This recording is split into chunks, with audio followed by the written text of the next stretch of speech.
တောင်းစနစ်ဧပြီလဂျားဖြတ်ရွေးကောက်ပွဲမတိုင်ခင်ကာလတစ်လျှောက်ပေါ့နောက်ပြန်ကြိုလိုက်တဲ့အခါ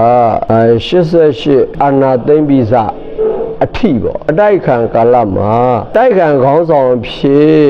လူထုခေါင်းဆောင်အဖြစ်ဆောင်ရွက်ခဲ့တဲ့ဒေါ်ဆန်းစုကြည်အမြဲပြောခဲ့တဲ့စကားတစ်ခွန်းရှိတယ်နော်အဲ့ဒါကနဝတအစိုးရတို့နအဖအစိုးရတို့အပေါ်မှာလေအမြဲပြောတဲ့စကားပေါ့တာဝန်ယူမှုတာဝန်ခံမှုဆိုတာရှိရမယ်တို့တာဝန်ယူမှုတာဝန်ခံမှုဆိုတာမရှိဘူးဒီစကားဒေါ်စုရဲ့လက်သုံးစကားပဲဗျဒါပေမဲ့ဒေါ်စုအစိုးရခေါင်းဆောင်ဖြစ်လာတဲ့အခါဒီလောက်ကြီးမားတဲ့ပြဿနာကြီးကိုဘာကြောင့်ခေါင်းရှောင်ခြင်းရတာလဲ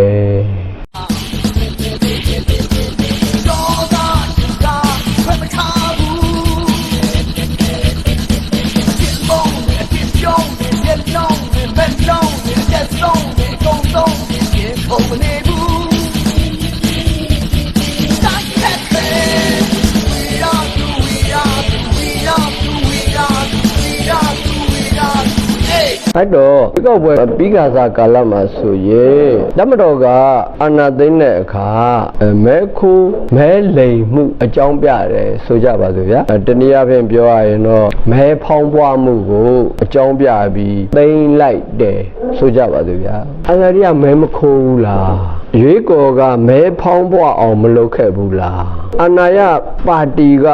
ဗျောင်ကြဥပဒေတွေကိုမကျိုးလွန်ခဲ့ဘူးလားဝန်ကြီးချုပ်တွေကသူများနဲ့ဒန်းတူမူပေါင်းတဲကနေစီးရုံးတာမျိုးလုပ်ခဲ့သလားဒီကပွဲပြီးသွားတဲ့အခါဒီပြဿနာတွေပေါ်လာတော့ရွေးကော်ပါတီတွေတင်ပြတာကိုအဖတ်လုပ်သလားအစိုးရပါတီတွေတိုင်ကြားတာကိုဖြည့်ရှင်းပေးသလားနောက်ဆုံးပါတီတွေကတပ်မတော်ကိုအာကိုတကြီးနဲ့အကူအညီတောင်းလာတဲ့အခါတပ်မတော်ကပုံစံအမျိုးမျိုးနဲ့ဖြည့်ရှင်းပေးဖို့မြစ်တာရက်ခံလာတဲ့အခါကို NLD အစိုးရကဂရုတစိုက်ဖြည့်ရှင်းပေးခဲ့သလားအနာသိမ့်တဲ့လူကမဲခုံးမဲလိမ်မှုကိုအကြောင်းပြပြီးသိမ့်တယ်အသိမ့်ခံတဲ့ရသားဆိုရကမိမိမခုံးဆိုတာကိုလက်ပြလုံးနေဆိုရင်ဖြည့်ရှင်းဖို့မသင့်ဘူးလားဗောနော်အလရီဆိုရကဖြည့်ရှင်းရမှာကိုမဖြည့်ရှင်းပဲဘာကြောင့်ပြစ်ထားရတာလဲဗောနော်ဒါလောက်ကြီးမားတဲ့ပြဿနာကြီးပေါ်ပေါက်နေတာကိုအစိုးရကဖြည့်ရှင်းပေးရမယ်တာဝန်မရှိဘူးလားအစိုးရမှာဒီလိုတာဝန်မျိုးကြီးရှိပါလျက်နဲ့တာဝန်ယူမှုတာဝန်ခံမှုမရှိဘူးဆိုရင်ဒီအစိုးရကိုဆက်လက်အုပ်ချုပ်ခွင့်ပေးတင်သလားဗောနော်အဲ့တော့အစိုးရဆိုတာတော့ဌာနဆိုင်ရာအဖွဲ့အစည်းအသီးသီးရဲ့အခြေအနေရရက်အပေါ်တာဝန်ယူမှုတာဝန်ခံမှုဆိုတာရှိရမှာပဲလေဖြည့်ရှင်းမပေးဘဲနဲ့ပြစ်ထားတာကတာဝန်မဲ့တဲ့သဘောတက်ရောက်မနေဘူးလား2012ဧပြီလဂျားဖြတ်ရွေးကောက်ပွဲမတိုင်ခင်ကာလတစ်လျှောက်ပေါ့နောက်ပြန်ကြိုလိုက်တဲ့အခါ88အာဏာသိမ်းပြီးစအထိပေါ့အတိုက်ခံကာလမှာတိုက်ခံခေါင်းဆောင်အဖြစ်လူထုခေါင်းဆောင်အဖြစ်ဆောင်ရွက်ခဲ့တဲ့ဒေါ်ဆန်းစုကြည်အမြဲပြောခဲ့တဲ့စကားတစ်ခွန်းရှိတယ်နော်အဲ့ဒါက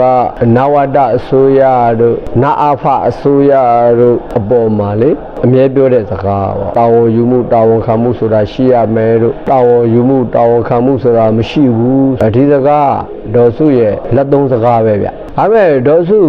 အစိုးရခေါင်းဆောင်ဖြစ်လာတဲ့အခါဒီလောက်ကြီးမားတဲ့ပြဿနာကြီးကိုဘာကြောင့်ခေါင်းရှောင်ခြင်းရတာလဲဒါတစ်ချက်ပဲ။နောက်နိုင်ငံတော်လုံခြုံရေးတို့ပြည်သူလူထုလုံခြုံရေးတို့နဲ့ပတ်သက်ပြီးတော့NLDအစိုးရလက်ထက်မှာလုံခြုံရေးဥပဒေတွေကိုဘာကြောင့်ရုပ်သိမ်းပစ်လိုက်တယ်လို့ဖျက်သိမ်းပစ်လိုက်တာလဲပေါ့နော်။ဘယ်သူအတွက်လဲတိုင်းပြည်အတွက်လားပြည်သူအတွက်လားဘယ်အတွက်လဲဒါတွေကိုအာဝူလေးတွေစစ်ကြည့်ဘူးသလားပေါ့နော်။နောက်ဂျော့ဆိုရောတို့တားဖားနဲ့ဒေါ်စုဘယ်လိုပတ်သက်နေသလဲဒါမှမဟုတ်NLDအစိုးရဘလို့ပတ်သက်နေသလဲ OIC နဲ့ကိုဒေါ်စုဘလို့ပတ်သက်နေသလဲဒါမှမဟုတ်NLDအစိုးရဘလို့ပတ်သက်နေသလဲ ဝါကာဥရနေဝဒေါ်စုဘလို့ပတ်သက်နေတယ်လဲအလရီဆိုရဘလို့ပတ်သက်နေလဲဘင်္ဂလီတွေကိုဘယ်လိုခိုးသွင်းတယ်လဲဘာလို့ခိုးသွင်းတယ်လဲဘင်္ဂလီတွေကို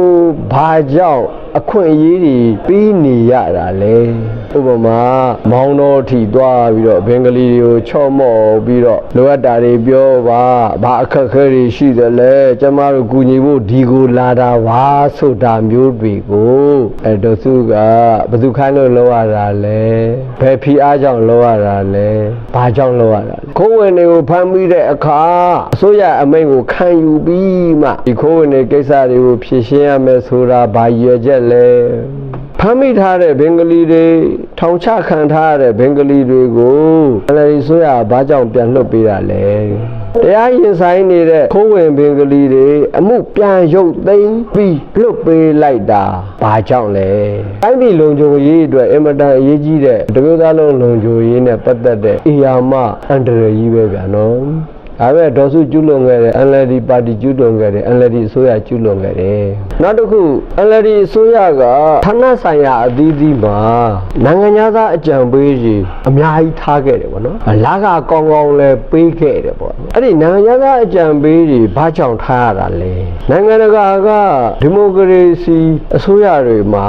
အဲ့ဒီလိုပဲပြပကလူတွေကိုလေအစုလိုက်အပြုံလိုက်အကြံပေးတွေခန့်အပ်တာမျိုးရှိသလားပေါ့အဲ့လိုထားဖို့အတွက်လွတ်တော်ရဲ့ခွင့်ပြုချက်ကိုရယူခဲ့သလားဒါမှမဟုတ်ဒီလိုထားရှိရတယ်လို့ပြည်သူလူထုကိုအပြဒါမျိုးရောလုတ်ခဲ့သလားတနည်းအားဖြင့်ပြောရင်အကြံပေးတွေဟာလွတ်တော်မှာတစုံတစ်ယောက်ကအဆိုပြုလို့မေကွန်းထုတ်လို့သာဟာဟင်ကနေအဖြေတိခဲ့ရတာ NLD ပါတီနဲ့ NLD အစိုးရကတိုင်းပြည်ပေါ်မှာရောပြည်သူလူထုပေါ်မှာရောပွင့်လင်းမြင်သာမှုလုံးဝကိုမရှိခဲ့ဘူးဒီပွင့်လင်းမြင်သာမှုဆိုတာကလည်းဒေါ်စုရဲ့လက်သုံးစကားပဲတိုက်ခံကာလမှာဒီစကလုံးကိုပဲအမြဲကျင့်သုံးခဲ့ပြီးတော့မိမိအစိုးရဖြစ်လာတဲ့အခါကျတော့ဒီစကလုံးအတိုင်းဘာကြောင့်မကျင့်သုံးတော့ဒါလဲအာနာသိတဲ့အခါကျတော့ဒေါ်စုဟာသူ့ရဲ့ဟန်ဆက်ကိုဘာကြောင့်ဖျက်ဆီးပြလိုက်တာလဲကိုကမှန်ကန်တယ်ဆိုရဲ့ဒါတွေဖျက်ဆီးဖို့လိုသလားပေါ့နော်နောက်ဒေါ်စုနေခဲ့တဲ့ဝန်ကြီးအိမ်ယာမှာနိုင်ငံသားတွေကိုဘာလို့ထားတာလဲနောက်ညအဲ့နိုင်ငံသားတွေနဲ့ဘာတွေလျှို့ဝှက်တိုင်ပင်ကြတာလဲဘာတွေလျှို့ဝှက်ဆွေးနွေးကြတာလဲနိုင်ငံသားတွေကဘာတွေရယူဖို့အဲ့ဒီဒေါ်စုအိမ်တော်ဝင်းတဲ့အထိအိမ်အသစ်ဆောက်ပြီးနေကြတာလဲအခုဒေါ်စုကိုအပြစ်မရှိဘူးဆိုပြီးအပြစ်မဲ့တဲ့သူတွေရောကိုဖမ်းဆီးချုပ်နှောင်ထားပါတဲ့အသက်အရွယ်ကဘလောက်တောင်ရှိပါပြီမိမသားဖြစ်ပါတဲ့ဘာညာပြောတာပေါ့နော်ဒါပေမဲ့မိမသားတယောက်ကျွလွန်သွားတဲ့လောက်ရက်တွေကတိုင်းပြည်လုံးဒုက္ခမရောက်နိုင်ဘူးလားပေါ့နော်